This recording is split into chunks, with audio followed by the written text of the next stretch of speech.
Hello friends, आज की video में आपको दिखाएंगे किस तरह से हमने ये नेम प्लेट रेडी करी है।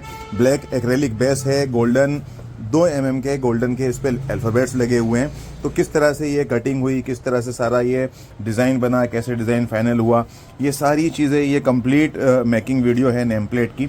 आप देखिएगा, मैं आपको दिखाता हूँ पूरा स्टेप बाय स्टेप किस तरह से ये प्रीमियम क्लास की जो है नेम प्लेट आप देख रहे हैं स्क्रीन पे, ये हमने किस तरह से रेडी करी है।